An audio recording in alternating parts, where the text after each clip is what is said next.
Good evening, everybody. Thank you all very much for coming. And my name is Tom Morgan, and I am here to convene the second in a series of 5 programs that we're doing this academic year on making democracy work. Making democracy work in America. We'll just limit it to this country for this lecture series. So again, thanks so much for coming. And, of course, thanks to all our sponsors, and particularly the Allworth family for helping to make this happen. In addition to the Allworth family, there is the Warner series of the Manitou Fund, who also provided support. And we've also received special support from the DeWitt and Carolyn Van Ever Foundation, and from Mary C. Van Ever in memory of William P. Van Ever, former trustee of the college. Additional funding has been provided by the Global Awareness Fund of the Duluth Superior Area Community Foundation and from Weekly Reader newspaper, thanks to all our sponsors who help make these programs possible year in and year out. A couple of housekeeping items before we get on to the main event. You all should have these yellow flyers, or they were given to you. Appreciate you filling those out before you leave the auditorium tonight. We're always interested in how these are playing on the other side of the podium here, and so I do look at your critiques very seriously. So please do that. And another announcement, or just a reminder, we've been doing this for a few years to some success. We are typically left with lots of information and lots of things to ponder at the end of these lectures, and so we like to get together a week later in another venue in the community and talk about it, and I try to invite somebody to facilitate the discussion who has got a level of expertise that I don't have in the topic. And for this one, I've invited Mike Jaros, 32 years in the Minnesota State Legislature, so that ought to qualify him to know something about democracy and politics in America. Mike now still lives in his old district here in Duluth, and so you are invited to join Mike and others at Temple Israel in Duluth, 1602 East 2nd Street, Wednesday, November 9th, for the talkback session on tonight's event, and we may talk a little bit about the previous lecture as well at Mike's session. And as usual, if you're not on the mailing list and want to be, there's a sign-up sheet out there in the lobby, and please sign in, and you'll get information about further programs. There's 3 more in this series after tonight's speaker. But as for tonight, our speaker this evening is the Wendt Family Professor of Political Science at Stanford University, and he's a senior fellow of the Hoover Institution. He received an undergraduate degree from Allegheny College and a PhD from the University of Rochester in 1972. He taught at the California Institute of Technology and at Harvard University before coming to Stanford in 1998. He's written widely on American government and politics with special emphasis on the study of representation and elections. He's published numerous articles and written or edited 10 books so far. His current research focuses on elections and public opinion with particular attention to the quality of representation, how well the positions of elected officials reflect the preferences of the public. The 3rd edition of his widely read book on this subject, written with Samuel J. Abrams and Jeremy C. Pope, was published this year. That book is titled Culture War, The Myth of a Polarized America. It'll be on sale after this lecture, and it, of course, is the basis for this evening's talk. And together with Paul E. Peterson, Bertram Johnson, and William G. Mayer, Professor Fiorina has turned out the 7th edition of The New American Democracy, a popular text in political science classes across the country. In addition, Professor Fiorina has served on the editorial boards of a dozen academic journals, and from 1986 to 1990 was the chair of the board of overseers of the American National Election Studies. He's a member of the American Academy of Arts and Sciences and the National Academy of Sciences. In 2006, he was presented with the Warren E. Miller Prize for Career Contributions by the American Political Science Association. Most recently, he was named a Harold Lasswell Fellow for the American Academy of Political and Social Sciences. Professor Fiorina lives in Portola Valley, California, with Mary, his wife of 42 years. Mary is a retired third-grade teacher. They both enjoy hiking and the great outdoors. They have two sons, Mike and Joe, who live on the East Coast. And they have a granddaughter, Addie, who's 4, and a grandson, JT, 2. Ladies and gentlemen, please welcome Professor Morris P. Fiorina.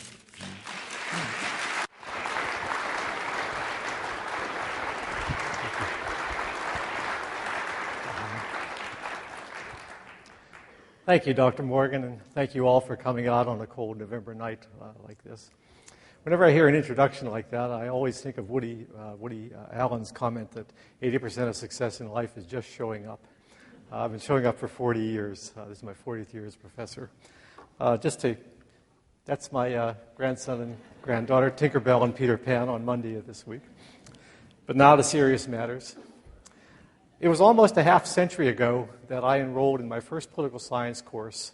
And one of our readings was a book written in 1960, a few years earlier, by Clinton Rossiter, a prominent academic of the mid-century. And at the time, there was a lot of criticism about American politics. It was a politics of Tweedledee and Tweedledum. Just both parties were alike. And Rossiter, in this passage, is explaining why. There's no difference between the Democrats and Republicans on policy, principle, character, et cetera, because of unwritten laws. And those unwritten laws are, do you want to win elections? If you want to win elections, you have to win them in the center in the United States. This was a commonly held view at the time. It was a long-standing view among the people Rossiter cites in this passage are Lord Bryce, the great English academic who was writing about American politics in the 1880s. As I went on in political science, I learned that America was just a special case of a more general pattern. In electoral systems, in countries where people elect their representatives in single-member districts, you tend to have two parties. They tend to be very broadly based and overlap. In countries that elect their members through proportional representation, you tend to have more than two parties, and they tend to be more clearly defined. It was also the case that there was an empirical test of this theory while I was taking this course. It was 1964. Barry Goldwater violated the unwritten laws. I know some people in this audience are able to remember that. He offered the people a choice, not an echo. And the result indicated that people really much preferred the echo to the choice. He was trumped very badly by Lyndon Johnson. I got my PhD in 1972, and George McGovern decided to give the same sort of, try the same sort of test. And he, on the Democratic side, he ran hard left, or at least harder left than usual. And the result was the same. The American people gave Richard Nixon a very resounding victory. And afterwards, Nixon commented that we're never again going to have polarization of Democrats versus Republicans in this country. It's going to be independents controlling the balance of power. At the time, there had been a very large growth in the independent population in the U.S., and it was reflecting that. In scarcely a generation, the conventional wisdom changed. By 2005, the late David Broder was articulating the new conventional wisdom in this 2005 column, which is nobody worries about the undecided voter, the swing voter anymore. Instead, the action is all turning out your people, turning out your base. Why did this happen?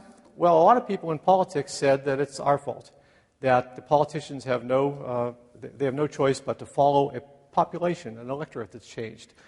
Bill McInturff, a leading Republican pollster, talks about massive colliding forces, rural Christian, conservative, and the other very different, socially tolerant, pro-choice, secular, etc. And Matthew Dowd, and please remember that name, I'm going to come back to him later in the lecture. You've got 80 to 90% of the country look at each other like they are on separate planets. We got a pictorial representation of this narrative in 2000, the red and the blue states. There were a couple states that didn't get with the program, New Mexico and New Hampshire, but they fell into line in 2004. And you all remember the interpretation given of the red-blue map here. The God-fearing, hard-working people of the heartland were arrayed against the socialists of the Great Lakes and the New England. and the pot-smoking tree huggers on the West Coast here. That's the interpretation. Yeah.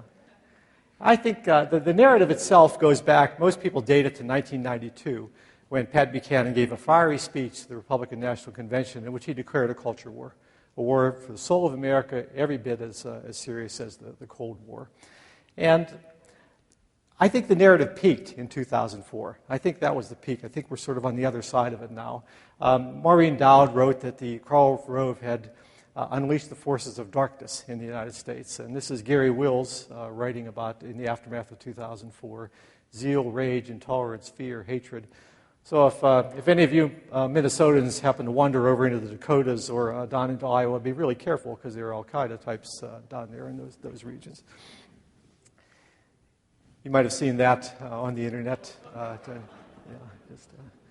When things reach this stage, you know they've peaked. They're jumping the shark here. David Broder wrote a column a few days later saying, "Get a grip, people. It was just an election."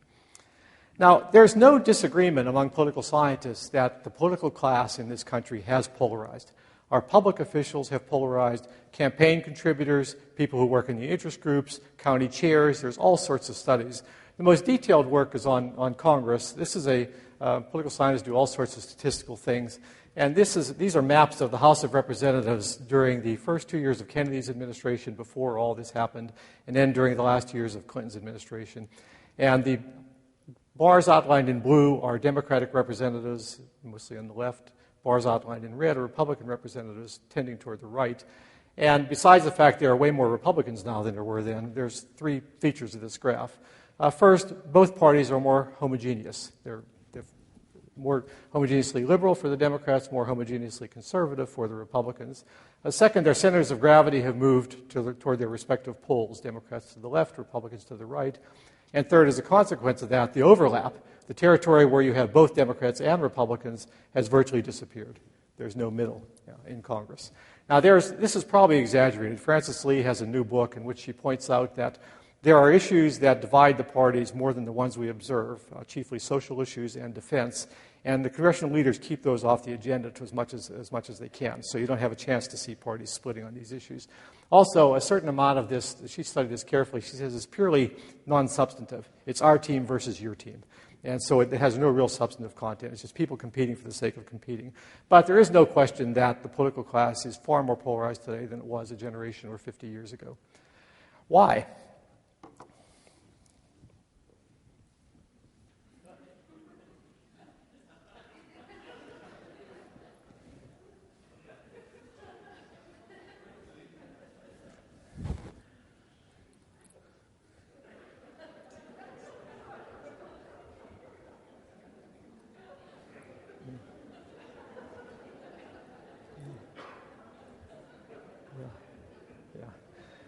Barry says yes, but he's a humorist, and political scientists know that no, the answer is no.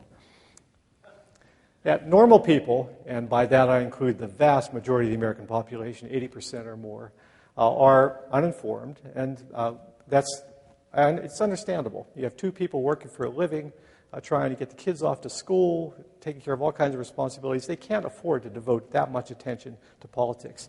They're confused. What do we do about global warming? They're ambivalent. They see a little bit of the pro-life side. They see a little bit of the pro-choice side. They are not extreme. And they're pragmatic. They are not ideological. There aren't that many Americans who run around saying the answer to every problem is free markets or the answer to every problem is government intervention. It's sort of case by case. Give them a good argument for one or the other. They're preparing to listen to an argument. The electorate has really, as far as we can tell, not changed in a generation.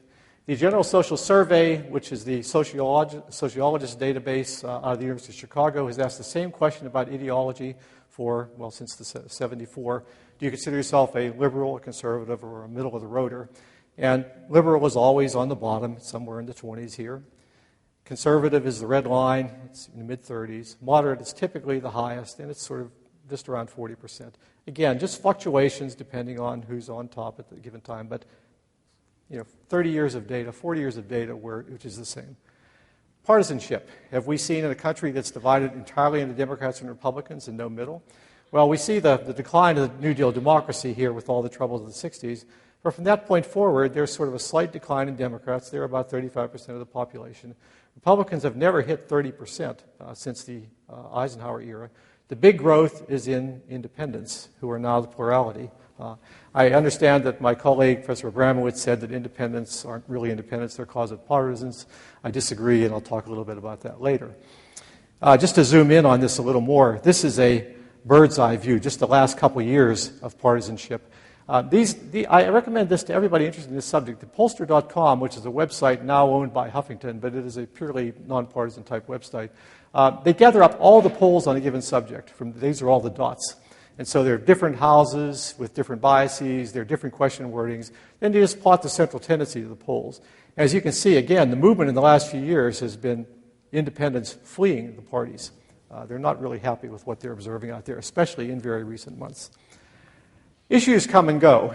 They change from election to election, but there are 5 issues that the National Election Studies, this is the political science database, has asked since 1984, and people are given a scale, and they're shown positions. For example, healthcare, this is the purple line. Do you favor a healthcare system completely run by the government? Do you favor a healthcare completely run by the private sector? Or do you favor something in between? And that's the same thing for government services versus spending, for aid to minorities, for jobs, military spending. And on these 5 issues, at least, the country, this is when Reagan is being reelected overwhelmingly, extremely centrist. Now, it's not quite that much today. There's been some movement toward the wings. But what's interesting, and this is my point about the electorate being pragmatic, they're not moving toward the wings on the same issue. Now, on health care, the movement, again, to go back, is toward the government side. People, at least in 2008, were more in favor of government involvement in health care. On the aid to minorities side, people have moved toward the conservative side. And what's interesting is that 45% of the people on the left on health care are on the right on aid to minorities, and 20% of the people on the most extreme liberal position on health care are in the most extreme conservative position on aid to minorities. They wanted health care, they didn't want to do anything more for minorities. So people decide issues on a case-by-case basis. They don't have some underlying ideological principle that informs all their decisions. Abortion, one of the touchstone issues of our era, supposedly. The General Social Survey, again, the sociologists have asked this question since 1972, before Roe v. Wade. Under what circumstances should an abortion be legal? And this is the threat to the health of the woman, there's virtually unanimous support. It's always hard to get that last 8 or 10% of anything. So 90%. When it comes to incest or rape, again, very high rates of support, 80%. Then it's much more contested and even opposed when it gets to things like financial situation, marital status, and so forth. Now, you might think the population, you divide them up into red, blue, and Democratic, Republican, would be far apart on these. Well, if you form an index and say, under how many circumstances do you think abortion should be legal? In the red states, and this is the deep red states, the old Confederacy, they say about 3.5. In the blue states, this is only the Pacific Coast because the eastern states and states like the Great Lakes have a heavier Catholic presence. So this is only my West Coast area. They say, well, 4.5 or 4. So it's half a circumstance, not 6, 7 circumstances. How about partisans, Democrats and Republicans? Roe was decided in 1973. It took partisans in the population almost 20 years even to get on the right side of the issue. But finally, in the early 90s, Democrats emerged as a little more supportive of abortion. Republicans emerge as less, and independents in the middle. And so they're now a little over a circumstance apart. Why, if all the data say that we have still a moderate electorate, moderate, non-ideological electorate, do we have this narrative out there about polarization? I think there are a large number of contributing factors, and I'll run these down in order here now. Media, obviously. The media have a certain set of production values. First of all, they are unrepresentative themselves. If you live your life in New York or Washington or Los Angeles, you're not going to have your fingers on the pulse of America. These are unrepresentative areas themselves. They talk to unrepresentative people, large part themselves. They have a set of values. News values emphasize conflict. They emphasize deviance from the norm. News practices. A reporter once told me he was taught as a young reporter, first you simplify, then you exaggerate. An example of this comes from the Washington Post, one of the elite media in this country. After 2004, they thought they should inform their readers about what red state and blue state people were like. And so here was their profile on a typical red state voter.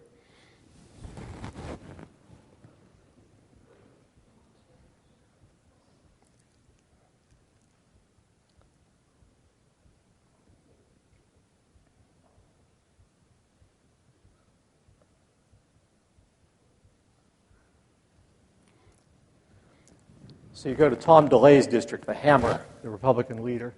Where do you go find a typical blue state person? Well, of course, my area. Go to Nancy Pelosi's district. And so they talk all about the rainbow and different sexual orientations and all the different cuisines and so forth. They deliberately give this sort of distorted picture of what the other side looks like. A second feature, there's a lot of emphasis on cultural differences. And you've all seen these, evangelicals versus seculars, red state people love their guns. This is actually true. Blue state people rent more porno movies. That's documented. You listen to Rush Limbaugh, or you listen to NPR. Beer or Chardonnay. Country music, and the Democrats are a top-down coalition, so it's classical among the NPR people, and it's rap among the minorities. Football or soccer, McDonald's or Starbucks. And you do have these differences, but they don't translate one-to-one into politics. 30-some%, it's over a third of people who own guns voted for John Kerry in 2004, according to the exit polls. A third of white evangelical Protestants voted for Kerry. Yeah, you have these tendencies, but they're far from one-to-one relationships out there. Getting into the more serious stuff. The political class, the people I talk about who run, who work in the campaigns, contribute, etc., they are unrepresentative. As indicated, their positions are polarized, their priorities are different, and propriety, sense lack of propriety. I've talked about the positions, so I'm not going to go more into that, but priorities, what do I mean? Well, this is a very standard question that's asked in campaigns. How important is a given issue for voting? And extremely or very likely, somewhat or not at all. And I'd simply arrange the issues in terms of how widespread the population is. My pen is dying here. So taxes were the median issue in this sense. That is, the issues in the middle. Some were higher, some were lower. What people are concerned about overwhelmingly is what you'd expect, the public at large. Their economy, their health care, their kids' education. They're concerned about the wars. Gas prices were spiking at the time. Nobody's not concerned about that. Look at the not at all column. Then you get to what are the second-tier issues. Immigration, environment, guns, abortion, race relations, gay, lesbian issues. Now, I'm not saying these issues aren't important. I'm sure they are very important to some of you. I'm saying in terms of how widespread they are, the American public sees a political order that's devoting a lot of time, a disproportionate amount of time, to what they think of as the second-tier issues out there. And notice, incidentally, the end here, the not at all important, abortion, race relations, gay, lesbian issues. I saw in 2004 and 2008 about a dozen versions of this question. The only one that didn't have gay, lesbian issues on the bottom was one that included tort reform as one of the possibilities. Now, I'm sure that over half the population doesn't have a clue what a tort is out there. So, again, it's not that it's not an important issue. It's just that the country says this is not what we should be fighting about. These are not the issues that should concern us. And this last one, there's very little research on this, but a lot of people believe that the polarization that was seen in the political class is contributing to a great deal of incivility in our politics. And you remember Representative Wilson yelling, "You lie," and after the Gabby Gifford shooting, there was a great deal of talk about civility. And I think it's probably true. This is an example of a very nice study by Diana Mutz at Annenberg Center at Pennsylvania. She did something very creative. She wrote a script of a candidate debate. And then she hired professional actors to act out the script. And she did it in two ways. In the first one, they behaved like adults. They talked in a normal tone of voice. They listened to each other. They didn't cut each other off. They were basically respectful. And the second one, she had them behave like Al Gore in 2000. Now, for the ones, the young people don't remember that, you sigh, you roll your eyes, you raise your voice, you cut the other person off. So people heard exactly the same words in the two conditions. But they were delivered in a very different style. And this is the difference between people who saw one or the other. That among people who saw the civil debate, those blue on top, they came out trusting politicians more, trusting Congress, trusting the government as a whole. Among people who saw the incivil one, the after treatment, they all worsened in terms of these things. Now, it's just one experiment. There were several like this. But I think the intuitive notion we all have that if politicians behave like kids squabbling in a sandbox, people are going to be turned off by that. I think the research suggests that is true. I don't want to say that the political class isn't important. It is. It's highly important. These are the people who run our campaigns, who run, who serve, who dominate politics. My point is they are not representative of the public. The debates we had this September, they averaged 3.3 million people. That's a lot of people in absolute numbers, but remember, there are 220 eligible voters in the United States. Democrats get all excited about O'Reilly, who's the leading political show on cable and Fox. Their daily audience is about somewhere between 1.5% and 2% of the eligible electorate. Some Republicans want to have MSNBC people tried for treason. This is Rachel Maddow's show. They just shouldn't worry about it. Nobody's listening. Now, in contrast, 29 million people on average turn on to American Idol. 18 million people are watching Bono Dancing with the Stars. Two Broke Girls I haven't seen yet, but it's doing pretty well this season. So simply never forget how unrepresentative the slice of people who are the public face of politics in the United States are. Again, one final example. You all remember the Delaware Senate primary. Political scientists always get phone calls the days after election for comment. This one broke all records. I got calls from Paris. I got my first ever call from Moscow the day after this one, wanting to know about the witch the Republicans had chosen to nominate in Delaware. There are 682,000 registered voters in Delaware. Republicans are less than 30% of those people. Although turnout was very high for a primary, less than one-third of the Republicans actually turned out, and she won 54 to 46. So less than 5% of the registered voters of Delaware, about 3% of the voting age population of Delaware, sort of made us a joke around the world. So, I mean, this is what, and the media loves this stuff. The media portrays this as sort of, at least not atypical, I mean, if not typical.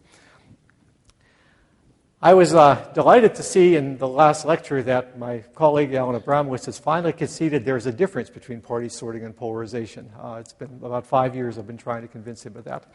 And let me explain here. It's pretty simple.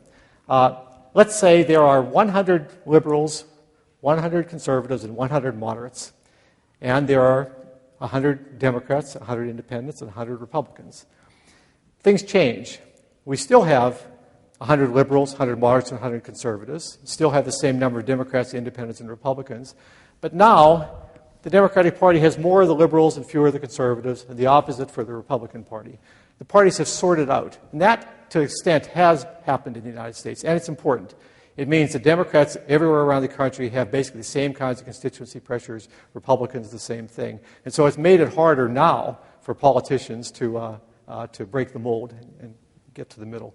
But it's exaggerated for one thing. The Pew Foundation nearly every year does a big omnibus survey in which they ask people all kinds of questions on social affairs and politics and economics. This is the average difference between the Democrats and Republicans in the population over time. In 1987, it was 10%. Today, it's 14%. So it's not a 0 to 100, not even a 25 to 75. There's a little difference. Democrats are different from Republicans. Abortion. Now, this is an issue where you ought to find partisan polarization, if ever. We ask people in the national election studies, do you think of yourself as a Democrat, an independent, a Republican, or what? And if you say a Democrat or Republican, then we further say, do you think of yourself as a strong Republican or a not-so-strong Republican? Same for Democrats. So it divides about half and half in each party. So the strong Democrats are about, let's see, we had 35, 17. So they're about a sixth of the population. Strong Republicans, even a smaller number of the population. So this is contrast to the two-party bases. These are the strongest adherents of either party in the population. Maybe you're not surprised to see that more than 10% of strong Democrats say abortion should never be allowed. We know there's the Stupak Democrats around there. I gather Oberstar, too, from what I was hearing today. But you'd probably be surprised that another 26% say only in the most extreme circumstances. So about more than one-third of the strong Democrats are arguably closer to the Republican position on this issue. Even more surprising, a fifth of the strong Republicans favor abortion on demand, always available as a matter of choice. Another 16% sort of waffle, say, for a clear need. So again, more than a third of strong Republicans say abortion, take arguably closer to the Democratic position on this issue. Why do they stay in the same party? Because they don't think it's very important. I mean, that's the simple reason. So if you're a Republican, it's much more about taxes, national security, and other issues. Guns, same thing. There is a huge partisan divide. Should we make it more difficult? Yeah, strong Republicans, 78%, three-quarters, strong Republicans a minority. But would you ever have imagined that 40% of strong Republicans think the federal government should make it more difficult to buy a gun? That's what the surveys say. But you'd never know that from listening to the political class, which is far, far more polarized than even the strong adherents in the population. Finally, there's the question of choices. Back in around 2004, there was a lot of talk about the 50-50 nation, the 49% nation, and referred to the fact that lots of elections had been decided by very close margins over this period. And a lot of people said this is because the country is very deeply divided. Well, you can't infer that from just election returns. What if everybody walked into the voting booth, flipped a coin, said heads Democrats, tails Republicans? You'd still get a 50-50 division in that case, but would say nothing about what their positions were. The assumption a lot of people were making was that the top was a graph of the American electorate. A lot of people on the left, a lot of people on the right, nobody in the center. Whereas what I've argued, and was true in the 50 years ago and still remains true, most people are in the center with a few people out on the extremes.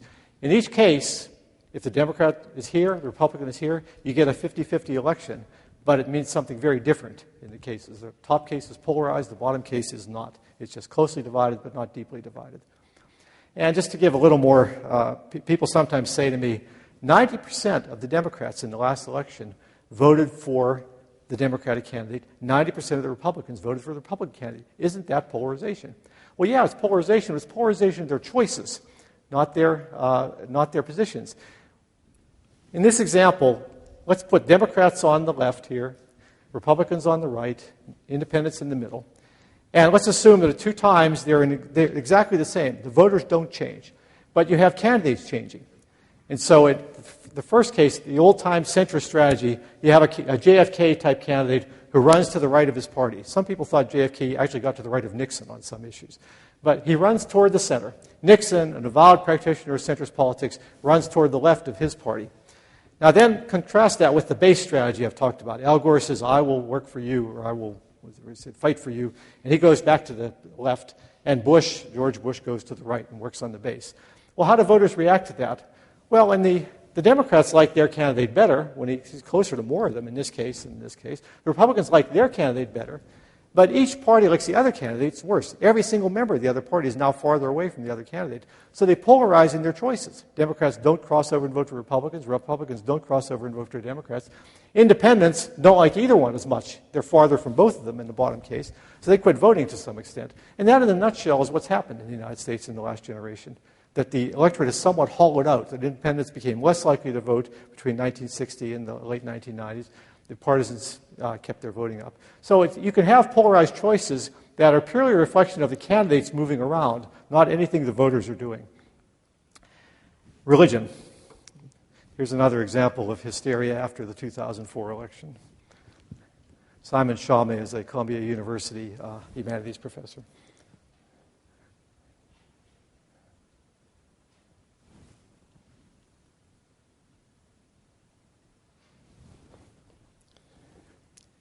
As Professor Abramowitz mentioned, religion has become a more important cleavage in the United States.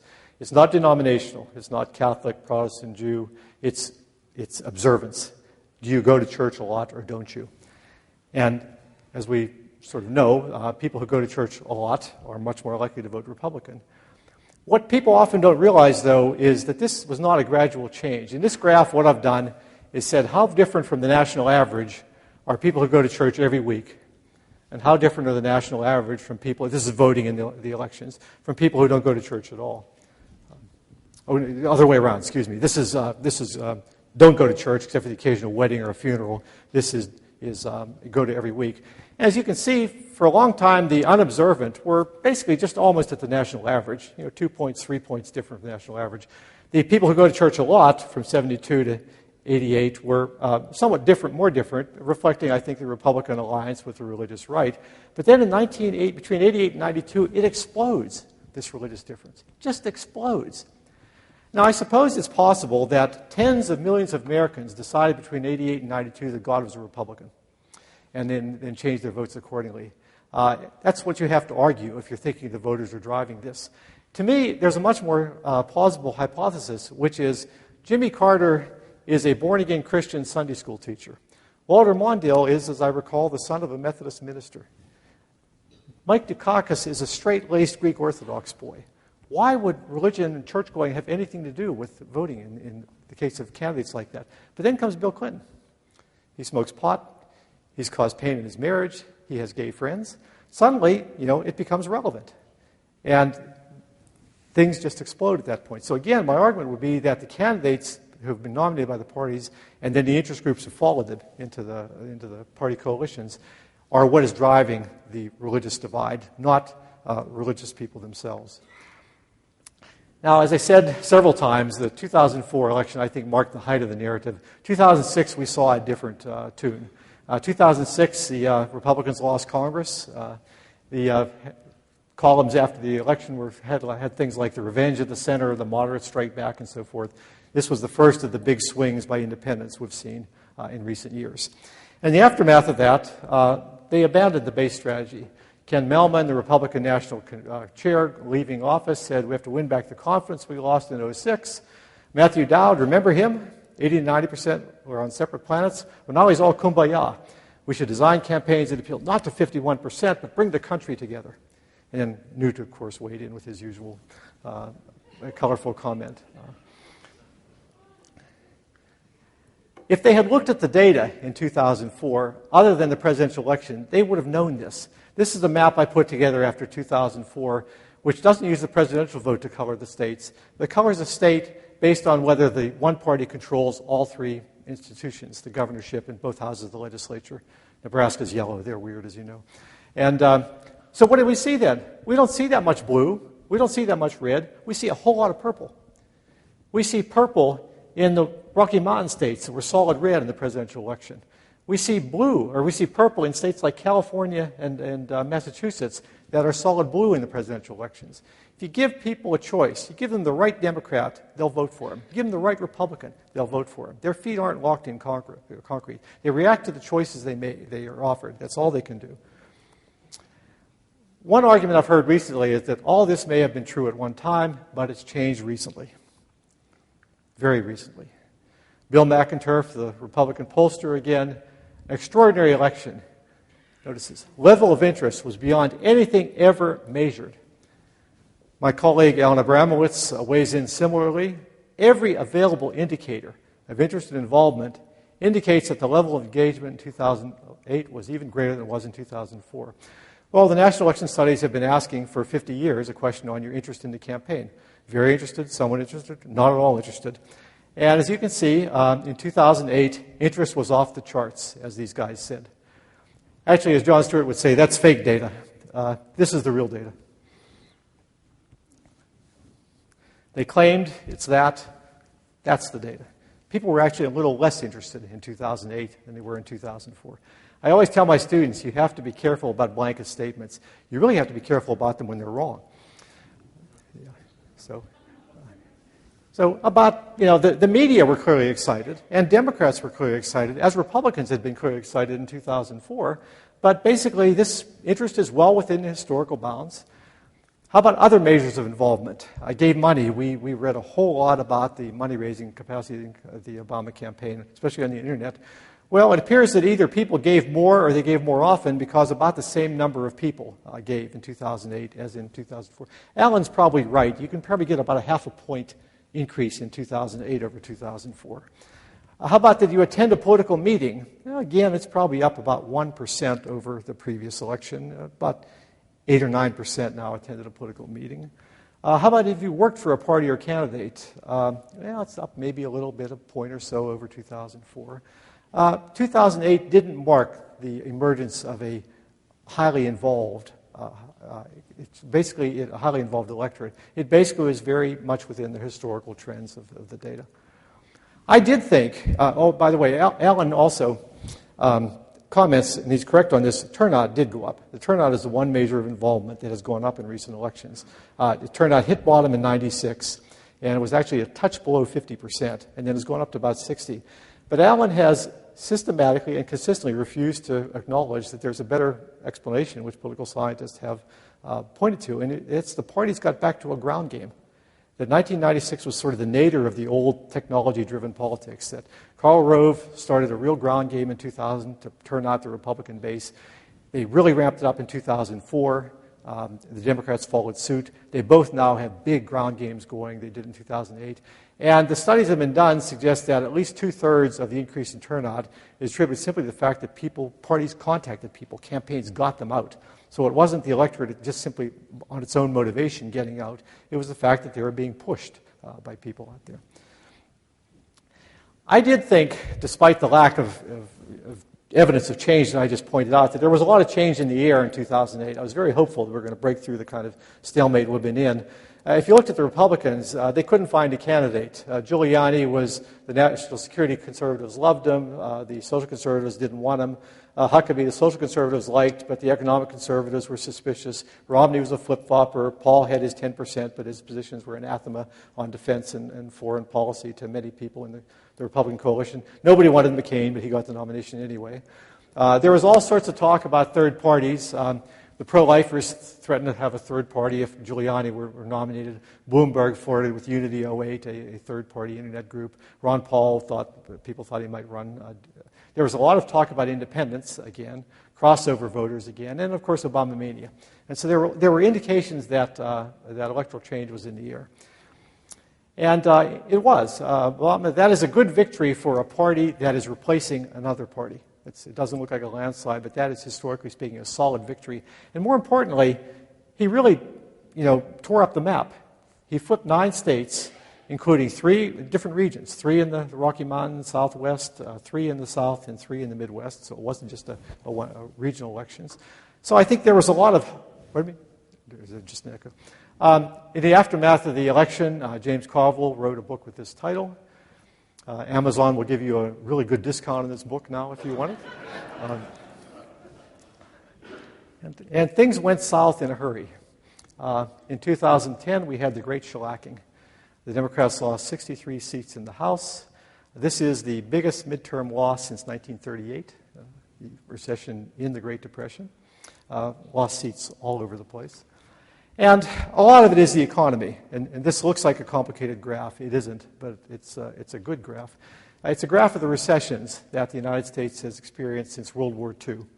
And the way the economists constructed it is you take the maximum employment that existed prior to the onset of a recession, set that at 0, and then plot over the months on the bottom the job loss. And so 1948, which is here, you end up with about a little over 5% job loss in about the 13th or 14th month of the recession. And then you come back up, and by about 22 months, you're out of it. So these are the classic V-shaped recessions, that they last, for the most part, about 2 years. There are 2 big exceptions, as you can see. This is the dot-com recession. Very shallow in terms of job loss, but long.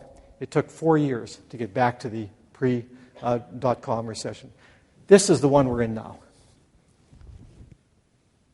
Deeper, longer, no real sign of letting up soon. The young people in this audience tonight, if you're experiencing employment difficulties or about to experience employment difficulties, I know it's small consolation, but you are facing tougher conditions than your parents ever faced in their lives. You're facing tougher conditions than most of your grandparents ever faced in their lives. That this is a rip-roaring Great Recession. If you factor this in, and I'll explain in a moment, political scientists do all this statistical stuff, as I mentioned. There are forecasting models of how you do as a function of the economy and military casualties, and they work pretty well. This is the one for presidential elections. And the line is based on past performance, where you expect different combinations of casualties and economic conditions to give you in terms of the percentage of the vote. And sometimes you do better than you should. Like 1996, Bill Clinton is way above the line, supporting the Republican contention that Bob Dole ran a terrible campaign. In 2000, Gore is well below the line, supporting the Democratic contention that Al Gore ran a terrible campaign. But for the most part, they scatter on the lines.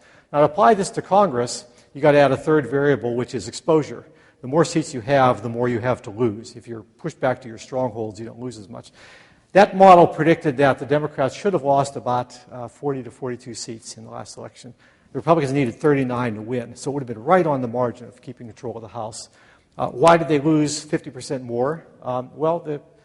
answer is I think the conventional wisdom is correct, and that is overreach on the part of the Obama administration. I want to emphasize that overreach is not an ethical term. It's not a judgment. It's simply a political judgment, that Democrats build their coalition from the left going into the center, Republicans from the right going into the center, and you've got to hold that coalition together. And if you govern too far, if you're a Democrat toward your base, you lose the people in the middle. If you are too far toward your base on the right, you lose the people in the middle.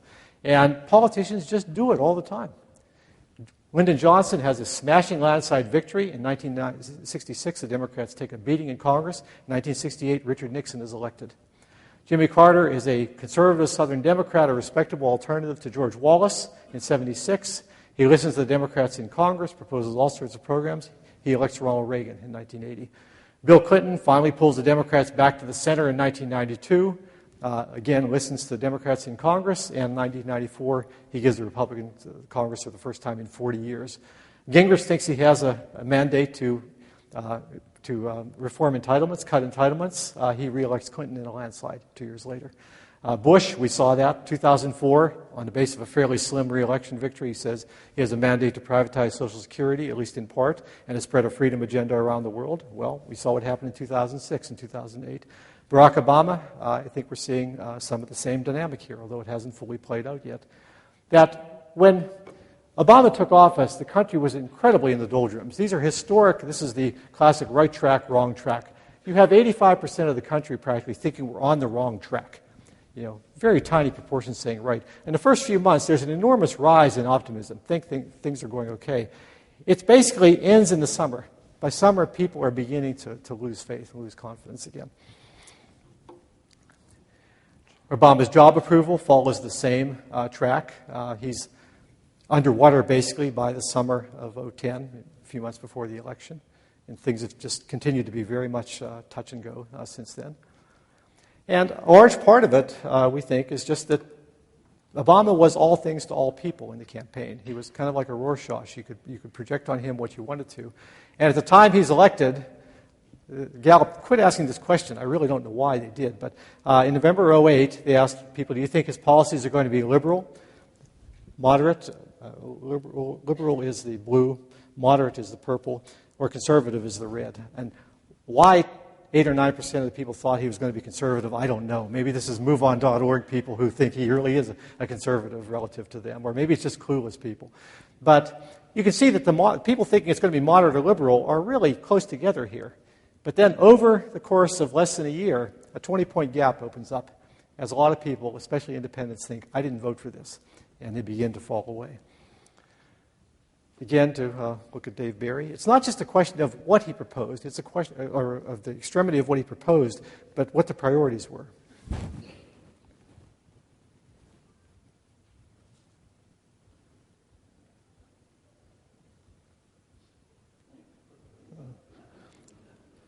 I don't know if any of your papers carry the comic strip Canterville, but just as I was leaving home yesterday, the San Francisco Chronicle ran the strip, and it's very much on this point, and it's a really good strip if you can find it on the internet. Well, Barry is only exaggerating a little here. When the House was working on health care in July of 2009, you can see, well, 14% of the people think that is the most important problem, about the same as deficit in government spending, but job creation is what people are interested in. By January 2010, when the Senate is passing health care, same thing. I mean, it's just simply not the issue people are most concerned about at the time. So it's not just the sense that, and people point out that, probably Richard Nixon's health care proposal was as liberal as Barack Obama's proposal was, but it's sort of, you're working on the wrong thing. Same thing with cap and trade. That adds insult to injury. They made Democrats in the House take a hard vote, and then the Senate never even voted on it. So these guys went out on a limb, and suffered political damage.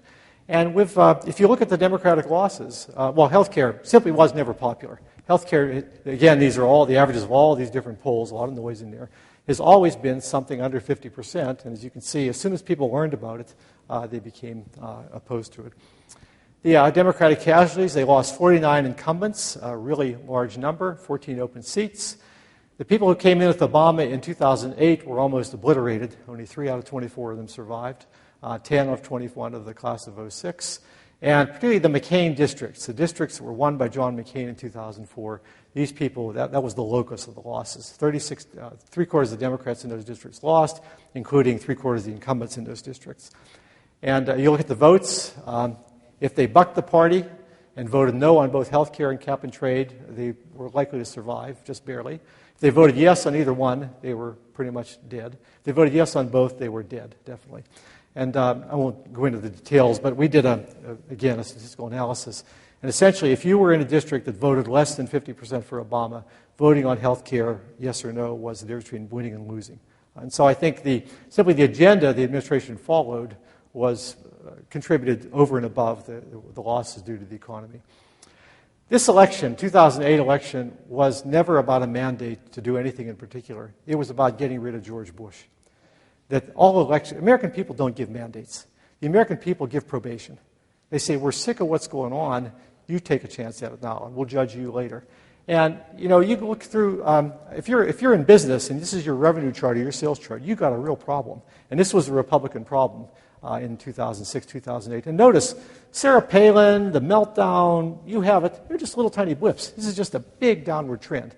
And so the election was about getting rid of Bush and then seeing what Obama could do. And so again, as I say, the Democrats overreached for whatever reason. Maybe they thought, strike while the iron is hot, they'll never have another chance. But anyway, that led to the results. Now, two big stories going forward out of this election are, I think, number one, the Tea Party. And they are seen by their enemies as loonies or worse. Yeah. They see themselves as in a long tradition of American protest, protesting unwise government policies, and as protesting out-of-touch elitist leaders. Those characters in back are the foul-mouthed one is Emmanuel.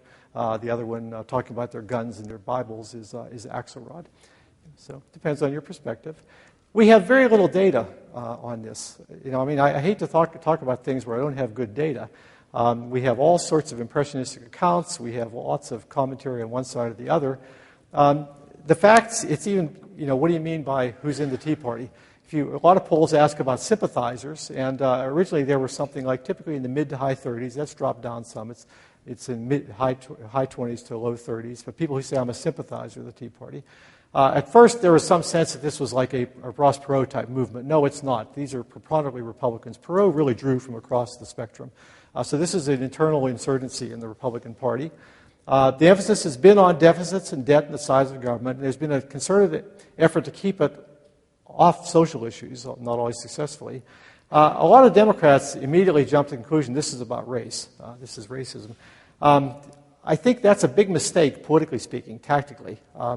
Democrats did this in the 70s. Every time somebody complained about school busing or racial quotas, Democrats say you're a racist. And they managed to elect 5 out of 6 Republican presidents with that kind of reaction to people. It infuriates people if you tell them you don't have any real basis, you're just racist. That should be the last hypothesis you consider, not the first hypothesis. They are not as unreasonable as all the characters you see on TV. The polls consistently show, for example, that they believe Sarah Palin is not qualified to be president. That, they like her, they like what she says, but not presidential material. The best data we have is a Washington Post study that simply scoured the internet, found every kind of Tea Party site they could, and then talked to the people, attempted to talk to the people. And I'm sure there are graduate students right now working on papers comparing the Tea Party and the community, Occupy movement, because I think a lot of the stimulus is similar.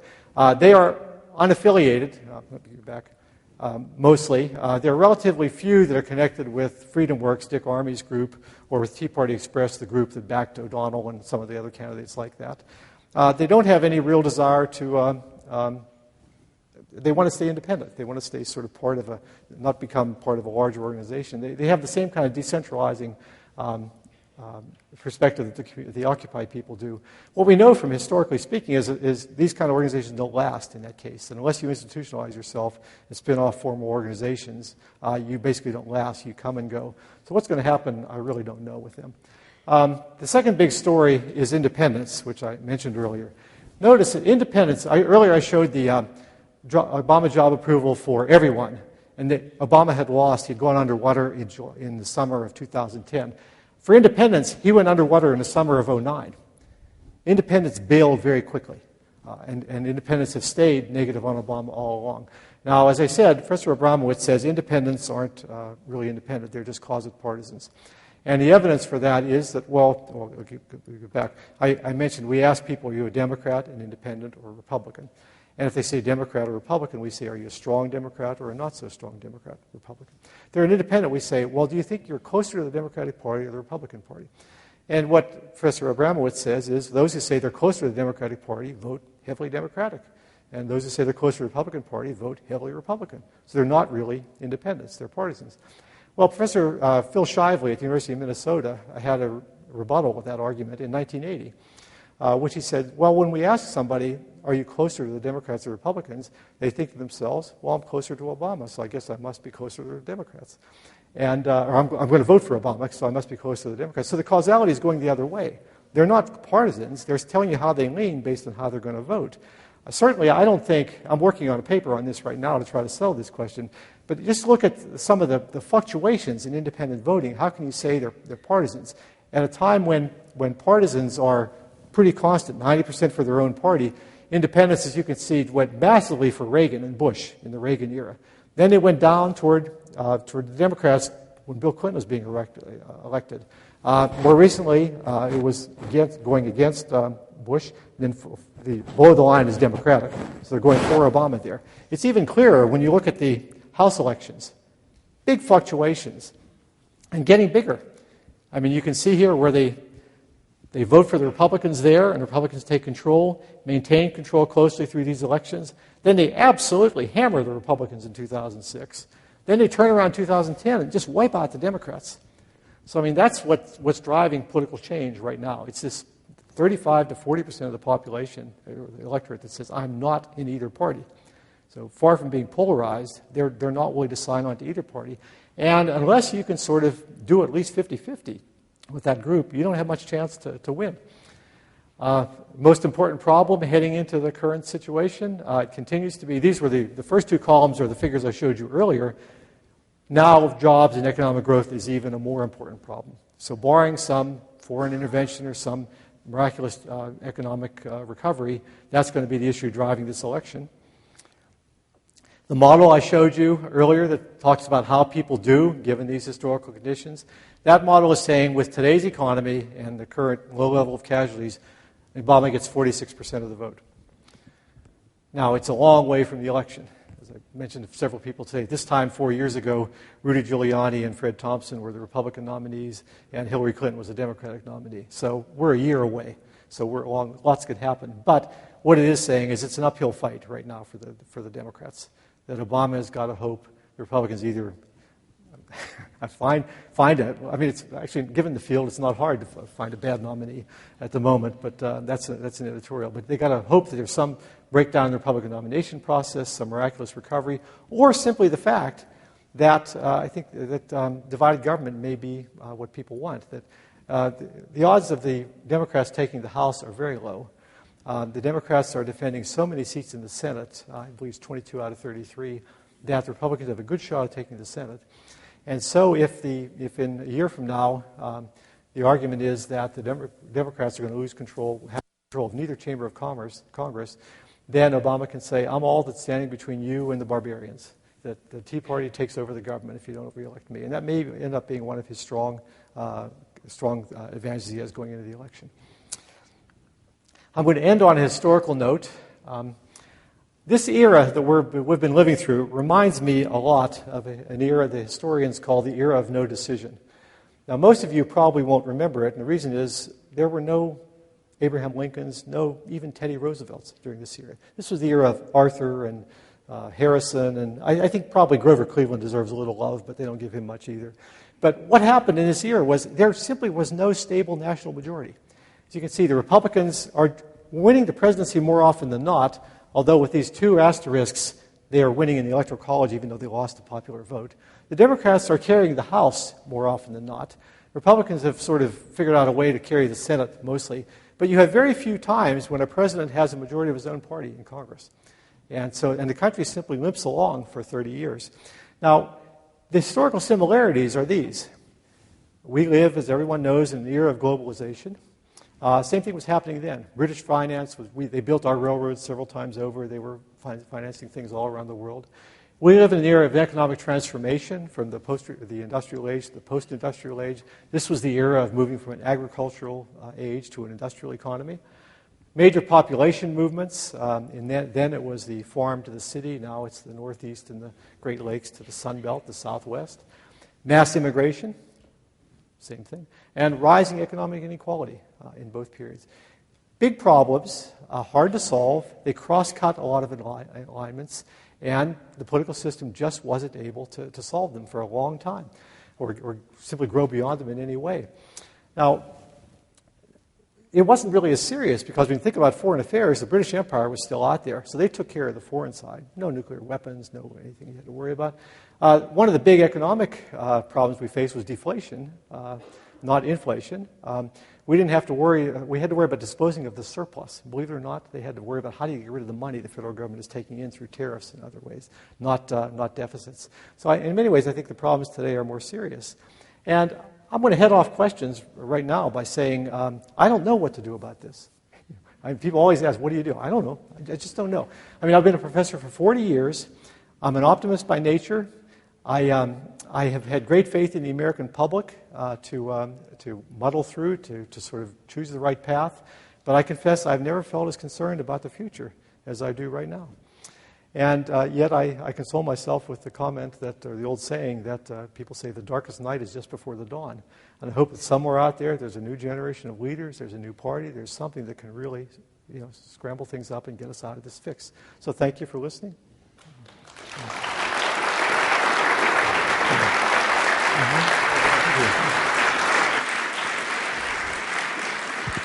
Thank you very much for an insightful talk, and we will take questions. So please come forward and to the microphone and ask your question. Ask your question. Do not make a speech. Thank you very much.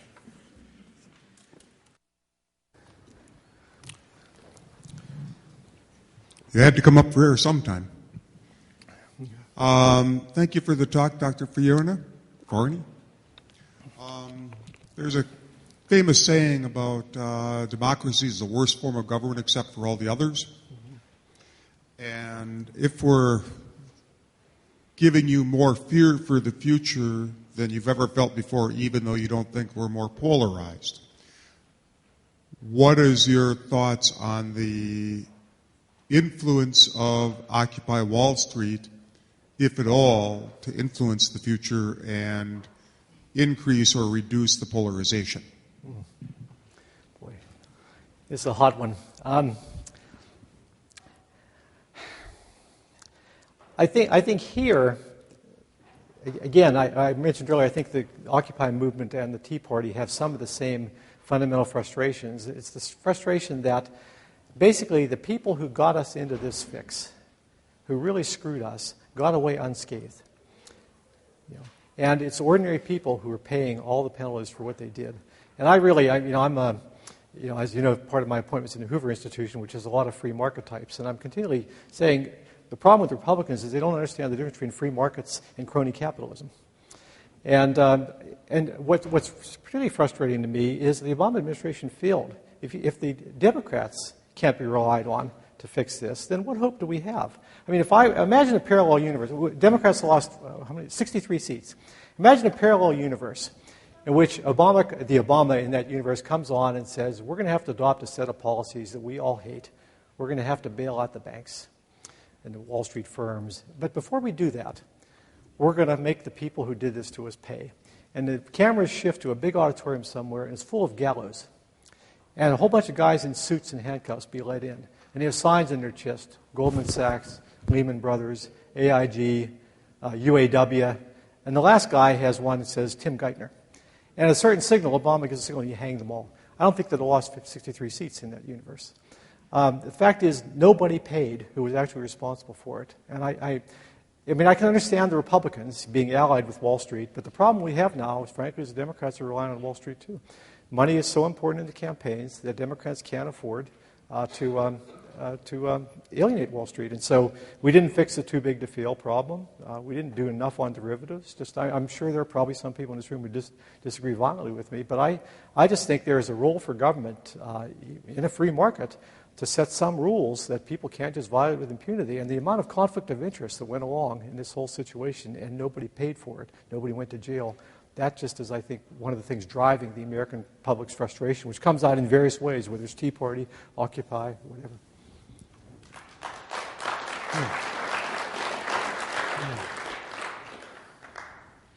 Oh, yeah. Thank you very much for your database and analytic approach. I am exactly like you in what you said at the end. I don't know. I'm conservative, and I have been watching politics all my life because of the accident of growing up in Nixon's congressional district, and that sort of caught my attention. No speech, but I just want to give you a little context. If you look carefully in the basement of your house, you might find termites eating away at the house that could fall. And to try to understand this, I went on the blogs, and there is rot on the blogs. People are not talking nice. You can't appeal to them. Mm-hmm. Maybe my guess is it's kind of an offshoot of the political class. My question is, have you and other political scientists looked at the talk on the blogs to try to determine what America is thinking? There are a lot of people doing that. Social media research is one of the big new hot areas. All I can say is it's conflicting. In the early stages of research, it's always conflicting studies. But the one thing I like to sort of console people on is I showed you the number of people who watch the debates on TV, the number of people who actually read political blogs. They're talking to each other. These are handfuls of people. It's a very rarefied element of the political class. And so I don't think they do any serious damage, and they may, in fact, help us by keeping them off the street, keeping them occupied with their own stuff. Yeah. Mm-hmm.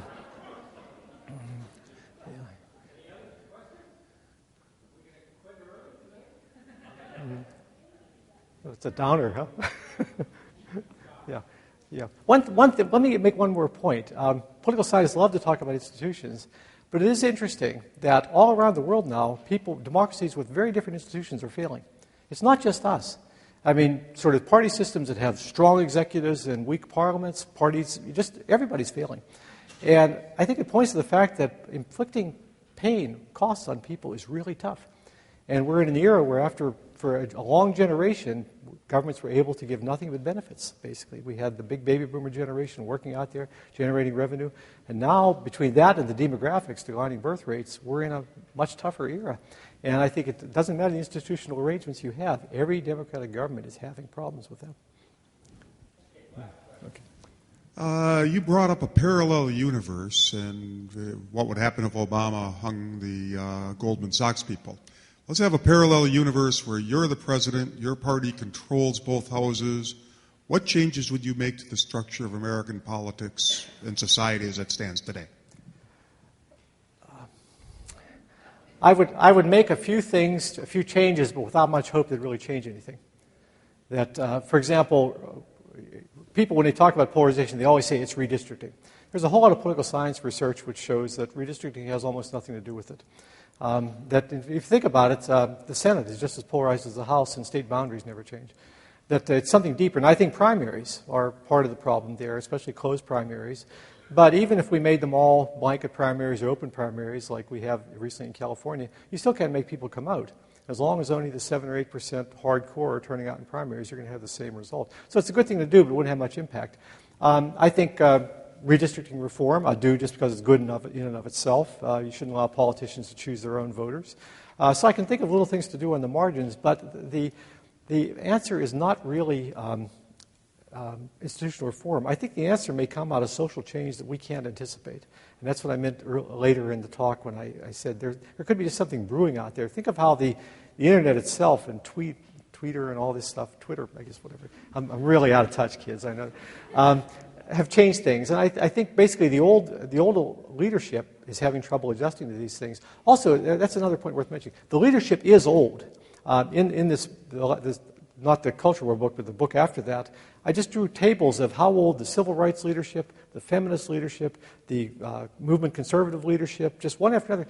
There are all these old men. There's people older than I am who are running these things, and old women. Gloria Steinem, remember, she wrote the letter about how young women are to blame for not supporting Hillary, and that sexism is more rampant in this country than racism. She's 74. 75 now. So, I mean, I think we may be at the cusp of a generational shift. At least I hope we are, because we've screwed it up. I mean, our generation has screwed it up. And I think maybe there's just some major transformation going to turn up in the next couple of years where these people can't hang on forever. They're smart, young, ambitious people coming up, and they'll make different appeals in order to upset the old order. And the example I like to use is the Soviet Empire. From the time the wall fell to the Soviet Empire completely exploded, what was it, a year and a half? Where's Dr. Morgan? I can't remember. And my colleague at Harvard, Sidney Verba, said, when it happened, he said, before the fact, nobody saw it coming. But the day after, we could all say why it was inevitable. And that's the thing about social change. Sometimes they don't happen gradually necessarily. They're tipping points, and just things change almost overnight. And I really think our politics would probably be the better for it if something like that happened. Thanks.